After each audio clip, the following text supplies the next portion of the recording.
Hi and welcome to this lecture on measurement. So we have many different types of measurements built right into all of our platforms. All of our Twitter platforms, we have built-in measures right into Twitter itself that business owners, I encourage them to go and look at them on a monthly basis to see which tweet of their tweet was the best tweet, which had the most reach and impressions, and who was their top mention, who mentioned them, who was their giant, who was their top media mention. So these are critical. Who's their new top follower? So a new influencer they may not even realize they had. So this is Twitter that you're looking at right now. This is Facebook that you're looking at right now. For all of my clients, I go through and see how the past performance has been for the last month. What kind of reach have I gotten? What type of engagement?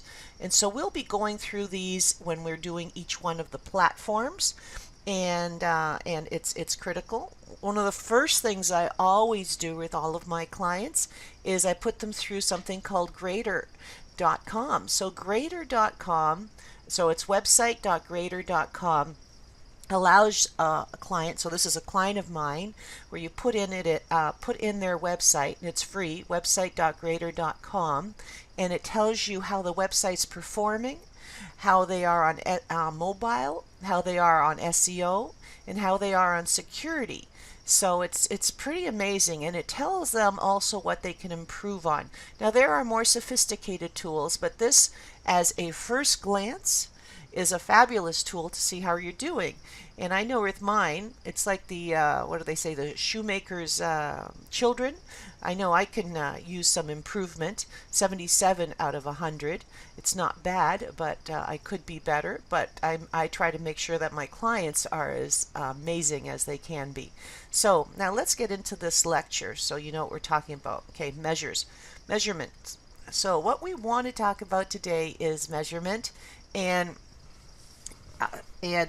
we'll be talking about management in chapter 5. So this one is chapter 4 for measurement, and we'll be talking about management in chapter 5. They go hand in hand. If you're going to measure, you're going to want to get better at managing. But let's talk about measurement first. So measurement usually strives to increase followers and reach, but targeted followers and targeted reach. You want to make sure you have quality followers, those kind of followers that will actually turn into clients. So that's what we think is success. Success isn't just getting random large numbers of followers. A lot of people used to do that, and a lot of people still do. And there are there are people out there that will increase your followers for a price. But when you look at what they're doing in some cases, none of their followers were actual people. They were just a lot of fake accounts that they've created. So uh, different means to different outcomes.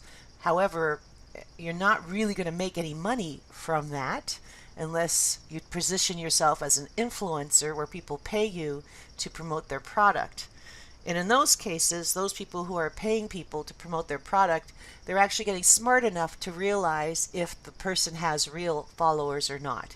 So we're going to have actually a guest speaker in who is who's very good at getting quality followers, and I'll talk about that at a later time.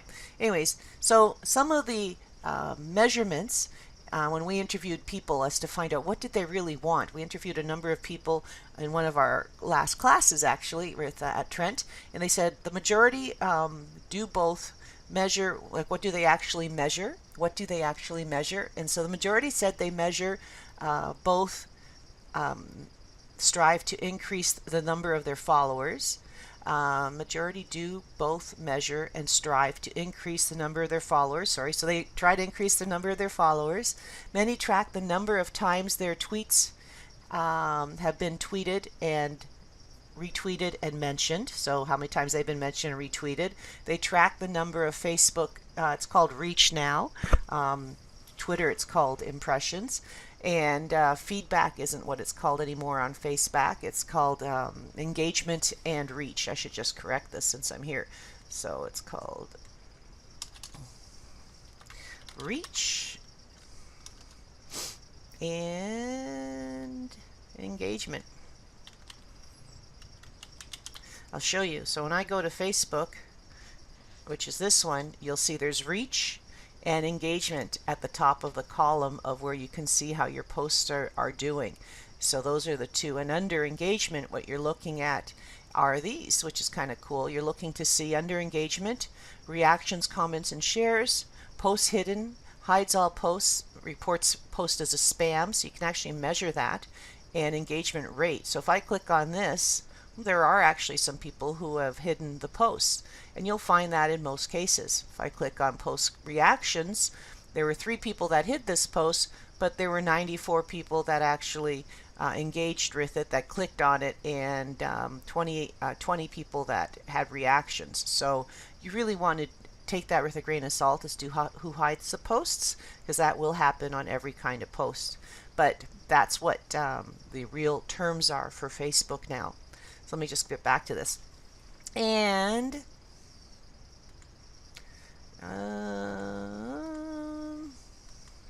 sorry about that.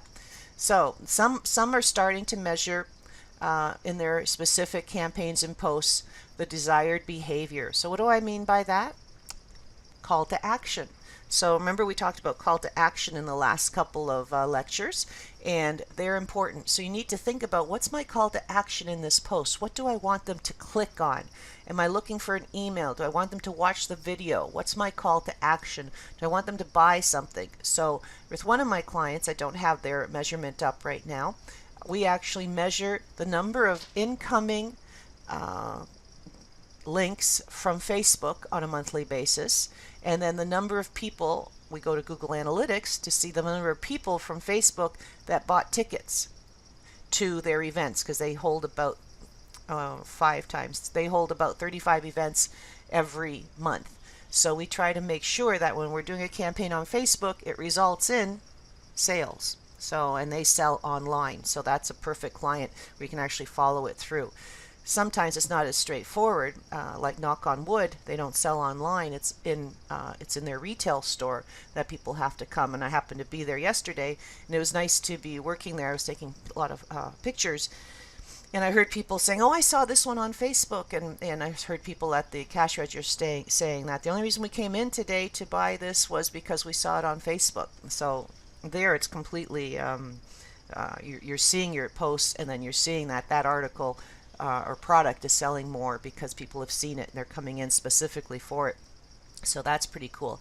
But often Facebook is more of something that people are seeing in the background because they're scrolling through it while they're watching television. So it's almost a subliminal message, just like it used to be with commercials. So it's interesting how it's become that way. But few are measuring how influential they are and how far their posts are reaching. So that's interesting. So the number one thing they're measuring is increasing their number of followers. The number 2 is their engagement. The number 3 they're measuring is the behavior, and the number 4 they're measuring is how far they're reaching. And then the return on investment, which is what I always strive to measure with all my clients. Ideally, what I like my clients to do at their cash register, if it's a physical store, to have a little something that they when they're doing the cash, they give it to the client while they're filling in the information on the cash register, and all it says, asks the client to fill in, is, where did you hear us? Radio, television, friends, Facebook, Twitter, and they click off where. They just check it off, and then that goes with the receipt, and then we look at it on a monthly basis to see exactly what's been going on. And that we do with some of our clients, larger end objects where there's fewer clients at the till at the time, so we can do that. So it's really cool, and it's very insightful. So that's how you can really measure return on investment. If you can automate that, that's even better. So popular social media measures include, like I showed you, engagement and reach on Facebook. Also now on Facebook, obviously, we always had, how many people like your page, how many people like your posts. Linking to your website's important, but also video views. Video is so important, and so to your posts now, you want to make sure you have a good selection of videos in there that you upload. Organic videos to Facebook. We'll be talking about that. So in that, what you want to make sure is that you have you look at which of your videos are being viewed and for how long. So if you're uploading 2-second video, 2-minute video, 30-second videos, you start looking to see, okay, so my videos, the ones with captions, maybe they're being viewed longer. The ones without captions, maybe they're not being viewed. So what is the trend to make your videos viewed longer? And then are you getting the reaction you want? A lot of my videos that I do for some of my clients, I have embedded in their video, click here to sign up. So when you boost a video post, you can actually have it so that at the end of the video, there's a button in the middle of the video on Facebook that they click on, and you can make it say, find out more, send an email, sign up now. So there's a bunch of different things I'll show you when we do the Facebook lecture, and that's very effective. So there you can actually measure the call to action through that Facebook video. It's just amazing. So that's a big thing to measure. Twitter, people are measuring the followers, the retweets, the mentions, and the list that they're on. So I do that as well. However, oh, there it is. Influence, reach. It's really called impressions on Twitter, and links to your website. And now we also have on video. And we also have on Twitter video. So that's something that's fairly new, but there's also video on Twitter. So if I go to my Twitter analytics, I'm able to see my tweets. I don't remember if they have a separate place for seeing how your videos are doing. Retweets, likes, replies. Imagine they do. I haven't looked at it in great detail to see that. Audiences. It's very cool. This I love the best. It actually tells you, so these are my likes on my Twitter page.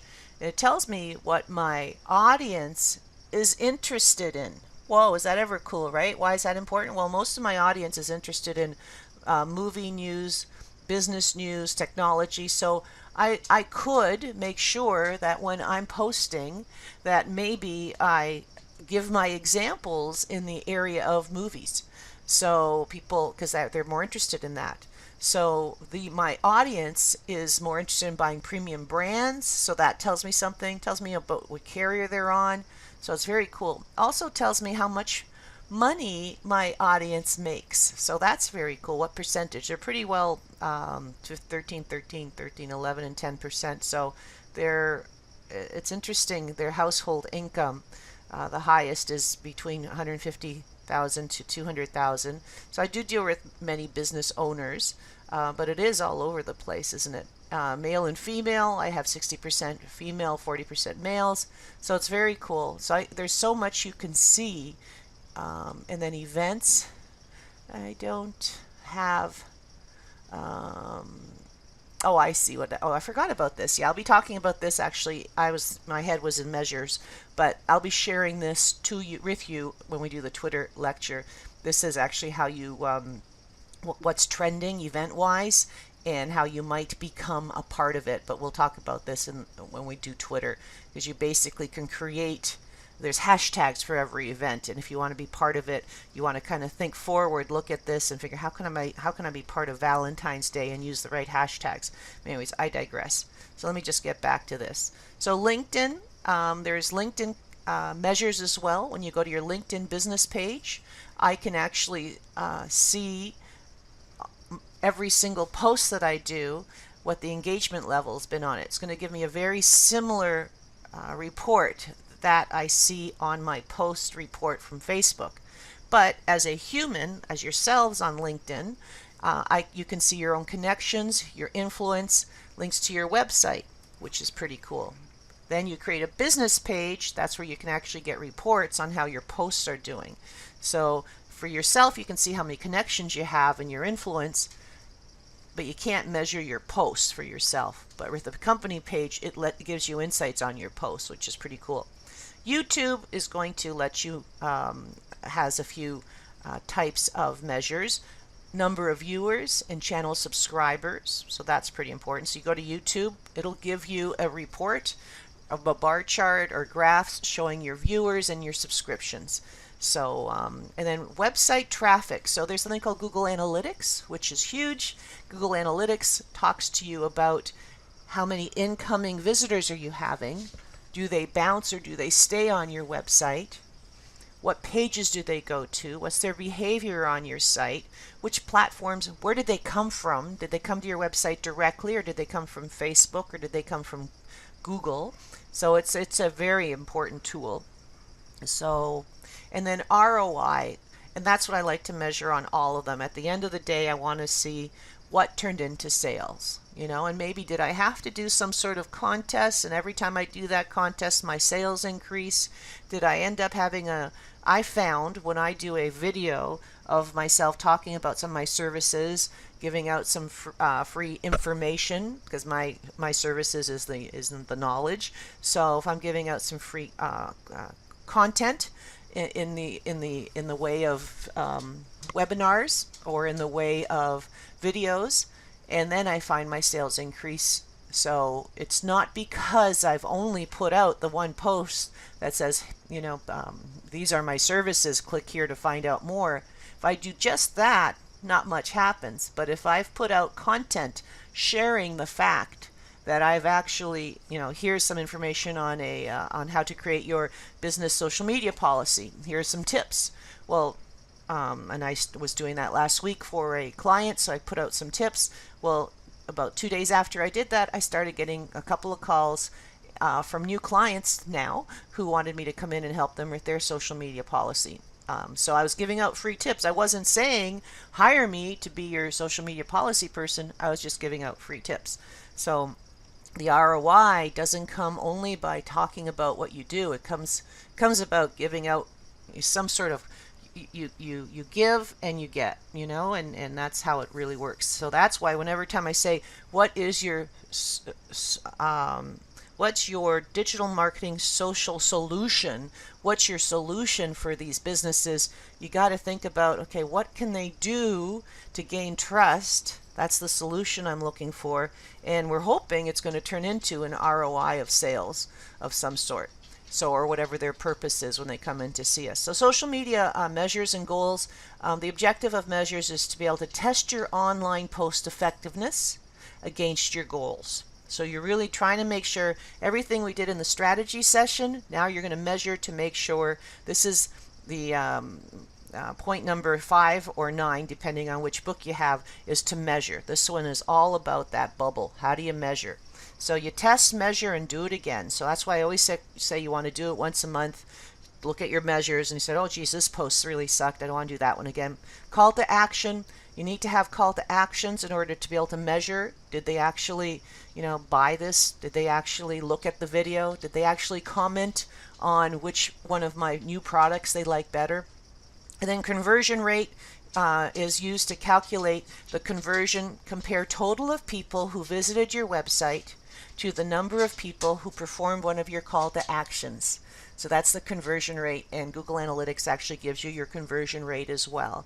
But if you don't have a call to action, you really can't decide what that is. You can't measure it. Okay, so let me get going here. So these are some of the tools that we like to use to measure our to give us a score. I like scores. So I showed you the WebGrader one, so that gives you an overall score on your website. But these are some other tools that give you an overall score. So Clout is one that I like. I'm just going to skip down to Clout right here. So Clout's one that I like. That Clout has let me see.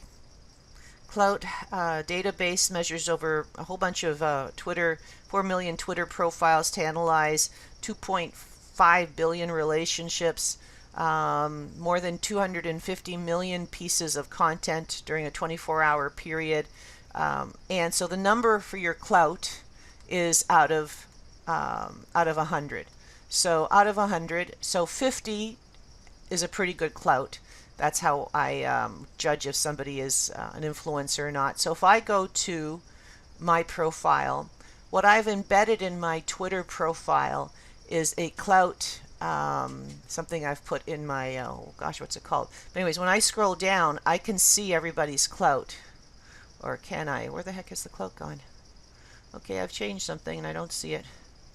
It used to be that I had on here Oh, there it is. Okay, sorry, it popped up. Mine's 63. Tiny Greens is 46. Terry Giles is 49. So, and there we go. Trent Hills is 46. So this is an extension that I have put into my Chrome browser from Clout. It's free. So I'm able to go in here, and when someone retweets something, or when someone is, when I'm actually on my home on Twitter, I'm able to see the clout of others. So that helps me. I guess it takes a second to kick in. So this guy is obviously a giant. So this is the type of person that I'd look at and see, okay, are there things that he's talking about that I want to say, yeah, that one's cool. So he at least I'm on maybe on his radar, and then once in a while I'll retweet them. So I look to see what are the kind of things that, the kind of people I want to be, I want to support. So so I'm just showing these guys a little bit of love. So anyways, I digress. Oh, Cliff is wonderful. He's our local reporter from the Examiner who works tirelessly to cover everything this city does. He's an amazing guy. If you ever see him out there, give him a pat on the back and tell him, we know you're wonderful, Cliff. And he is. Leon's is doing a great job as a online company these days as far as their social media and their community that they're giving back. So anyways, I digress. Okay. Another one that's doing really good is Watson's Lou. Lou and Watson? Watson Lou? I think it's Watson Lou. Watson. There, Watson. There they are. Watson Lou. These are ones you might want to take a look at as to what they're doing online.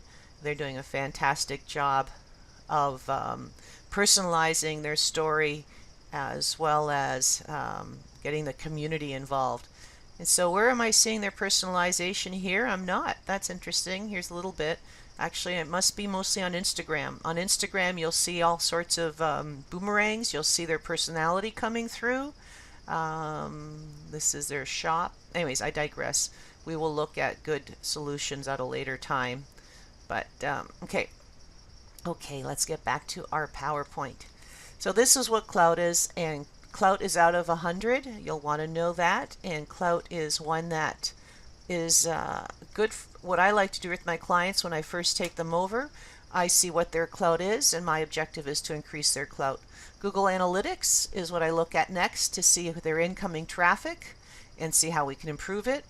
Hootsuite and Sprout Social is a tool. Both of them are tools that, actually Clout will do the same now, but they're both tools that will look at all of your individual platforms reports and bring them all together for you. Pretty cool, huh?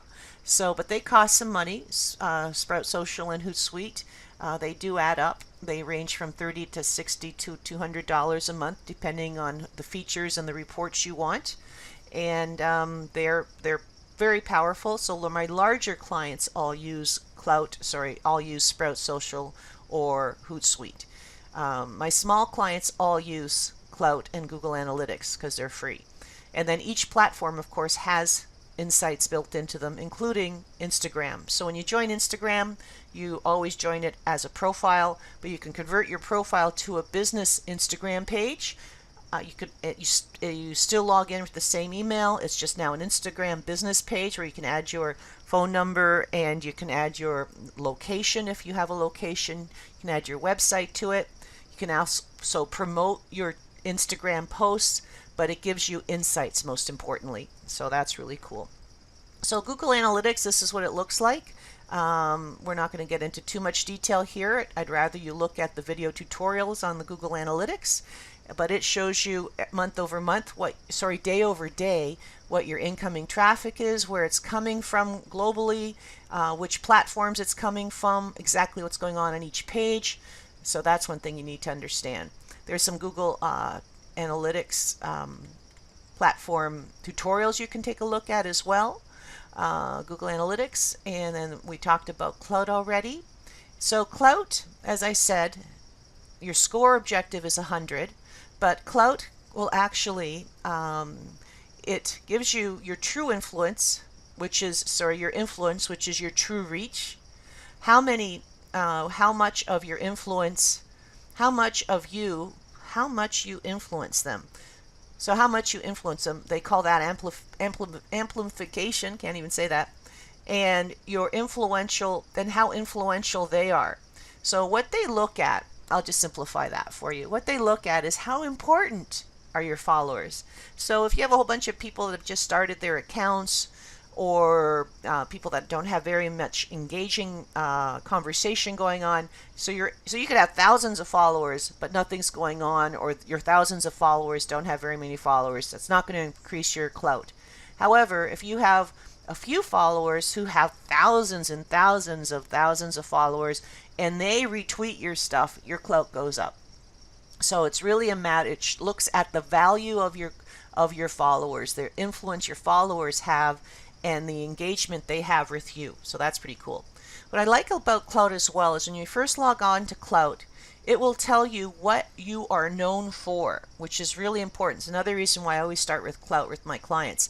I always start with it and I say, okay, so first we do our strategy session, which you know is all about finding out what they want to be known for online. So you are what you say, right? However, if they never say it, they won't be known for it. Google won't be able to find them for it. Really easy way to figure it out is to go to Clout and create a Clout account, which is free, put in their social media accounts. It looks at it and it tells them, okay, this is what you're known for. So thank goodness I'm known for digital marketing, communications, economic development. I do work with the Humane Society, so it's pretty cool. It tells me what I'm known for. So you want to take a check on that just to make sure that you're known for the things you want to be known for. And then finally, these are what these tools like Sprout Social and Hootsuite, these tools, like I said, will gather all your information together and give you really good information about the people that are following you on Twitter. Well, Twitter gives you this information now too. When Sprout Social first came out and when Hootsuite first came out, it was giving you information that Twitter wasn't giving you in their Twitter analytics. But Twitter Analytics now gives you this same information. However, if you're somebody that'd like to go to one place and see it all, then you may want to have something like this. So this shows you some of the some of the Sprout Social kind of reports. This also, what I like about Sprout Social, and again, now with Twitter you can do this as well. It'll tell you in the last month who responded, what your reach was for every single tweet. And it'll tell you then at the side, if I click on this, who it was retweeted by. But you can now see this, everything like this in the back of Twitter as well. You'll notice though, and I don't know what the difference is, if you look at the reach on Clout, it's always about, like this one shows 10,000 was my reach for this tweet, whereas I know for a fact on Twitter that same one was only 3,000. So when I looked at the report, the impressions. So I'm not sure which is doing what and why. So my objective is to always compete against myself on one platform because I know that I'm trying to do better. So that's really what matters. Here's some other tools for more complex organizations. So if you ever end up working for a larger company, you may end up wanting something that's showing you behavior and showing you impact, and these things are pretty powerful. They feel like you're at NASA and you've got this huge dashboard in front of you of everything that's going on, and it'll show you a map of all of your social engagement, and it'll even show you, here's the a happy engagement in a diagram, here's the sad engagement, here's the angry engagement. So you can click on angry just as a diagram. It's just showing you a diagram of bubbles. You click on it and it shows you the tweets that were angry, so you can then deal with those right away and help with customer support. So these are pretty outstanding tools, and they have customer support. They'll do a demo for you. So these ones in this class, none of the companies that are coming in would need something like this because they're too expensive. But you really, if you ever work for a larger company, you may want to look at these. They blow your mind. If you're a geek like I am, you really love these. So the measurements: be happier with less reach and more clicks. That's really what you're looking for. So when we boost something for a client, they'll get a lot of reach. But if no one's engaging with it, I'm not happy. I'm trying to do a post that's going to cause engagement. Why is that? Because 86% people will react better when their friends engage with something, with the message, versus just the message. They see just the message, they trust it 14%. One of their friends engage with it, they trust it now 86%. So you're looking for engagement because that's going to put that person in your sales funnel at a level closer to making the sale and trusting you. So discover which kind of tweets or posts or Instagram posts cause the type of engagement you want. So this is another tool that that's pretty cool. It's something that's similar to Grader, and it's called you can see what it's called, and it gives you a grade as well, includes your backlinks, and it gives you ideas and examples of what you might want to do to improve your website.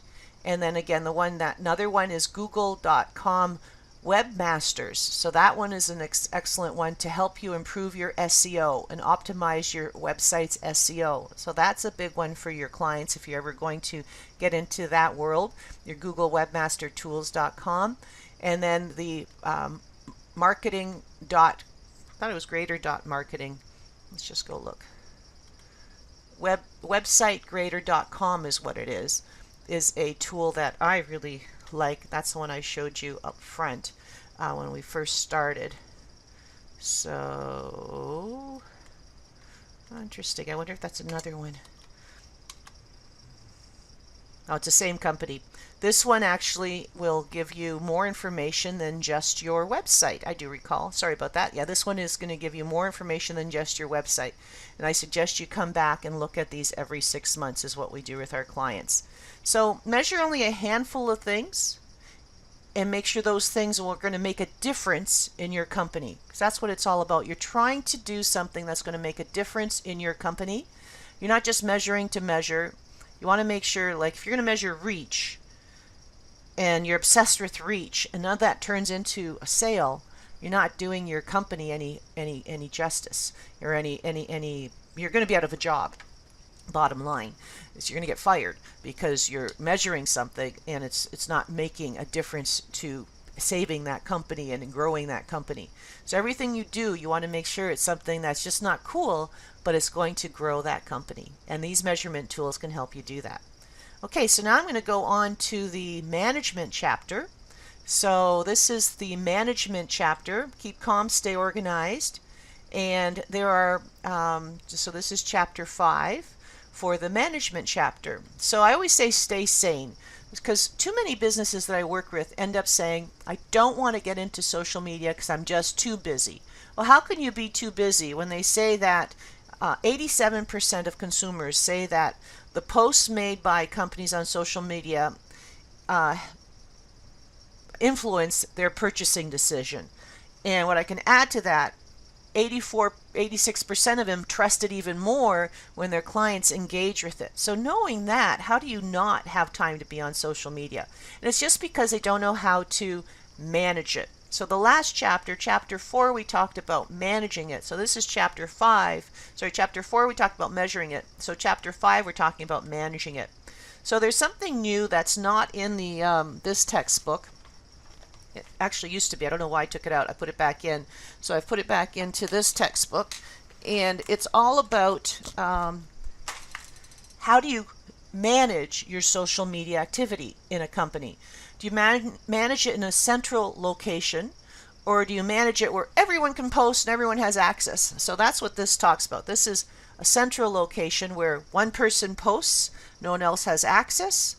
This is where every single person can post. So this could be chaotic if there's no goal, if there's no calendar, if there's no consistency and voice.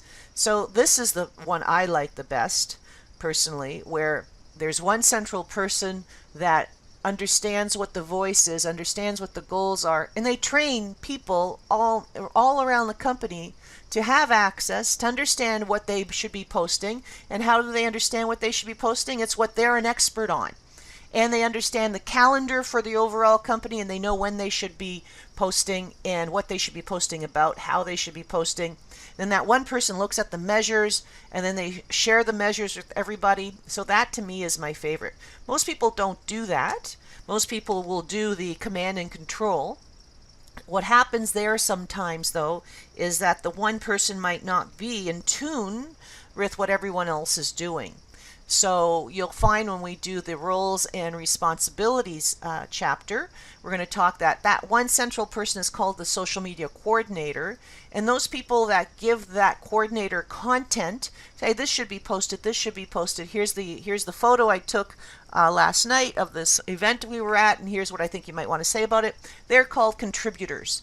So we're going to talk about that in one of the next lectures. So these are the different models. So you're going to want to know about this model. You don't want everyone to be chaotic and fearful and getting in trouble. And you don't want everyone not knowing what they're allowed to do. I like this model where everyone is trained and that there's some consistency and there's the goals and the contribution is pretty amazing. So that's a different model. So how will you manage social media? I mentioned it briefly that you need to have a 3-month plan before you really go crazy on your social media activity. And I say 3 months because most of the businesses I work with are busy doing something else. So I always say they need 3 months to get ready for one platform. So 3 months to get ready for one platform. You also need 3 months to get ready for an event. So 3-month plan. The first month, you're going to research. What do I mean by that? You're going to stalk others. You're going to look at companies that are the same size of yours, that are in the same industry. You're going to look at companies that are huge that are in the same industry. You're going to look at companies that are really engaging that are in the same industry. See what kind of posts are they doing. You're going to look at your clients, your favorite clients. What are they engaging with? What do they like online? So you're going to do a lot of looking around. You're going to look at giants. You're going to find influencers. You're going to find those people in your industry who might be associations or businesses or might just be a normal human that has the ability to repost or share your stuff, because 80% of your growth happens when someone else engages with your post. 80% of your posts, if you got someone large on the end that's going to engage with your post, woohoo! So that's what you're looking for that first month.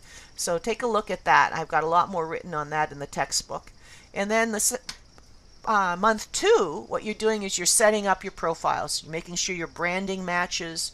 Remember we talked about branding consistency in the last lecture. Talked about how people have attention spans of gnats. You want to have the same logo across all of your platforms. Don't make them guess who you are. You want to make sure that you have this is where you're going to create your communications calendar, because you're going to have a plan as to, okay, you're going to have a grand opening. What are you going to say about you? What are you going to say about your products? So you're going to start collecting your content right now. You're going to start collecting your photos so that you have something that you're going to post now every day, 3 times a day minimum.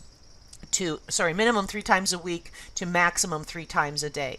So you're going to try and plan all your posts and your activity. You're going to plan on each platform that you decided to be on in the strategy session when you decided which platform are my target markets on. So you're going to look at that. You're going to figure it out. You're going to put your logos on. You're going to get all your photos. You're going to see what events should I be at next month to make sure that I can do some live events as well, maybe. So you're going to plan some posts, and then you're going to have some posts in the now. So you're going to be doing that kind of stuff. So that's what you're doing. Month 2 is you're setting it up. You're mirroring your brand. You're creating maybe some different events that you're going to host the following month. And then month 3, you're launching it. You're going, okay, so you've got no followers, and now you're going to start launching it. You've got some posts in mind. You've got your social media calendar. So now you're going to start posting. You're going to start tagging. You're going to reach out to influencers, let them know you're new online. Maybe in month 2 you sent an influencer some of your products or services. Maybe you've invited an influencer to one of your events so that they can live tweet from there, or live Facebook stream, whichever you're going to do. You've sent out a newsletter with your links on it. So that's what you're doing now in month 3. So it's a 3-month process to launch properly. You don't just go and start a Facebook page. What am I going to put on it? It looks worse when you've got a Facebook page. There's nothing there. So dealing with press has really changed too. So in our textbook here, it's not in, I think it's in that one too. There is a dealing with press. So in the old days, when you dealt with press, all you did was send them a press release, and it would go to them sometimes even as a fax or as an email. And which chapter am I in? And you would end up hopefully getting the press to read it and come to your event. Well, now what you've got to do is, chapter 7, that's not where we are. Now what you've got to do is engage with your press online. Treat them as an influencer. So that month 2, you identify who is the press that's interested in my kind of topic in the areas that I sell to.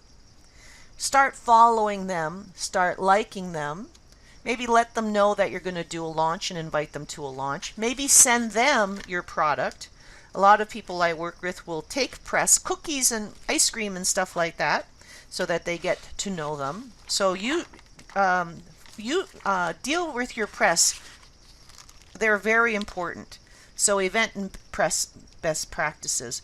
Let's see. Dealing with the press in the digital age. That sounds really funny. Digital age. I don't know what I was talking about there. Anyways, first, like I said, see which reporter or person that's in the press actually likes your kind of product. And you'll find there's some press that talk about sports. There's other ones that talk about food. So which press is your kind of press? And then find the human that is that press person and tag them. Don't spam them. And I'm a little bit worried that I actually tagged Teresa in one of our posts for the class, because now every time someone replies to it, she's getting a notification. So it's like we're spamming them. So I might not tag her next time. I don't know if she's going to be upset with me. Don't abuse the relationship is number 2. Don't overwhelm them with requests. It's like crying wolf. If you say, I've got this, I've got this, I've got this, if you don't have something really important. So save them for when you've got something really important. Pick and choose which news you want to share with them, because like I said, they're going to shut you off if you overdo it. For the news you would like for the media to cover, create your case as to why they'd be interested in your story. How will your news benefit their readers? Why is it newsworthy? Send it to them in an email or call them. Don't send an attachment. So what I mean by that is don't send an attachment is, so many people I work with still do that. We'll create a Word document for the press as a press release, and they save it as a PDF, and they send it to the press. The press doesn't have time to sit there and download the PDF and open it. They want to see the press release as their, to see if it's something that they're interested in. So you need to woo them to come to your event. You need to entice them as to who it's going to be partnering with. They love partnerships. They love out-of-the-box thinking. They love new inventions. So you need to have something that you've seen in the past, they've reported on something that they might take of interest as well. And then hold a press event when it's big news. Hold a press event. You're going to have some either wine at night, or you're going to have coffee in the morning, and you're going to have a little bit of snack food. You're going to have some sort of celebrity there that the press is going to want to cover, and you're going to announce something. So when you give them the information ahead of time, you don't tell them what you're announcing. You just hint at it. You tease them. So they'll come to the event and get the information. And you want to make sure that you're punctual. They don't want to wait more than 5 minutes. And they want to be out of there in 20 minutes. And you want to hand them a press package that has everything written that you just talked about, and also have it available to them. Send them another follow-up email right away. Have it automatically sent to them after the press conference, regardless if they're there or not, with all the information in it. So that's how you handle the press in the digital age. So, staying sane, overall communications, you need a communications calendar. Without a communications calendar, you will not succeed. Without a communications calendar, you will fail. So it's critical, it's important. All of my clients, we've got our communications calendar that we create, and in that this is my actually branded communications calendar that we use. We have our purposes that we want to stand out for that month, and we write in, okay, where are we getting the content from, which day are we talking about which purpose. So we may end up that we want to talk about purpose number 1, 3 times a week, purpose number 2, once a week, and purpose number 3, maybe just once every other week. And then we think of, okay, what is the visual we can put in the calendar for that purpose, and we plan the calendar out that way. It's critical, very critical. And if you're planning an event, so I don't know if I have a space on this in this PowerPoint about the event, but an event needs a 3-month calendar. So your event, you need to, and take a look, both textbooks talk about the event. It's critical for you to look at that. So for an event, you need a 3-month rule. You need to create buzz about the event. And you're going to, in this 3-month rule for the event, you're going to talk about, if this is an annual event, you talk about, and you show pictures starting 3 months ahead of time what happened last event. So it starts getting into people's subliminal message. Oh, and by the way, we're having another one in 3 months. Then you show, pictures from last year, videos from last year. If this is a cause and you're going to, at this event, help somebody by giving them money, donating them some money or whatever you're doing at the event, you want to talk about who you're helping. So it's not just about buy tickets to this event. You want to show who you're going to be helping at this event. Or if this event is an entertaining event, you want to, therefore, at the entertaining event, you want to show snippets of the actual entertainer. So there's a lot of cool things you can do for the event. So 3 months ahead of time, and of course, then so you're going to post event photos, post past event videos, upcoming lineup, if it's a cause, emotional, this is who you're going to help, links to ticket sales. But it's not just links to ticket sales, but don't forget to make links to the ticket sales, because that's one of your 3 purposes for the event, is to sell tickets, but it's also to let them know why they should come. It's how do you differentiate your event from other events you got to think about. Contests, a good thing to have leading up to an event is contests leading up to an event. Some free tickets, I always do that a few months before the event, because I don't want people not to buy their tickets in case they win the contest.